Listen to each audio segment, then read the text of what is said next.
Hello, my name is Ryan Schaub, and I work with the Frontier Extension District. Today I'd like to talk to you guys about mulching our tomato plants.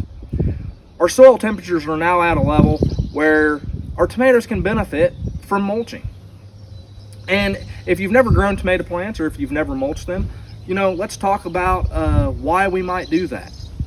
Number one would be just to keep those the soil moistures a little bit more level. We're preventing that excess evaporation. Number two would be just weed suppression. Three, keep those soils from having a hard crust or creating a hard crust after a big heavy rain. And those crusted soils they hurt us because it doesn't allow oxygen to move in and out of the soil like we need. And then number four is going to be keeping our plants healthier. And by that I mean we're going to try to keep them disease or fungus free. And if you're asking yourself, how does that work? Well, if our tomato plants here, they get a big raindrop that falls off those leaves, it'll fall down to the ground and they'll actually splash back up. Well, when they hit the ground, they can pick up a fungus, splash back up onto the bottom side of those leaves, and then we'll start seeing fungus issues from the ground up. And I expect we'll see a lot of that this year due to the amount of rainfall that we've had. When it comes to determining what kind of mulch you want or need, there's a wide list.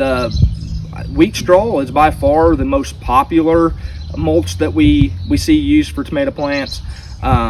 Hay would probably be number two. If you're going to use hay, just know where you got that hay crop from. As if it was applied or had a herbicide applied to it last year prior to them putting it up for hay, we could see some burn effect on those tomato plants. Number three would just be grass clippings. Grass clippings, there's some different kind of recommendations, making sure that those grass clippings are going to be dried out. And again, make sure that that lawn wasn't applied with a herbicide. So if you've put down crabgrass killer this spring, you're probably not going to want to use that until at least the fourth mowing. And with lawn clippings, 2 to 3 inches maximum on thickness. Or number four, it could just be some of this plastic mulch. It does allow the rain to fall down through it.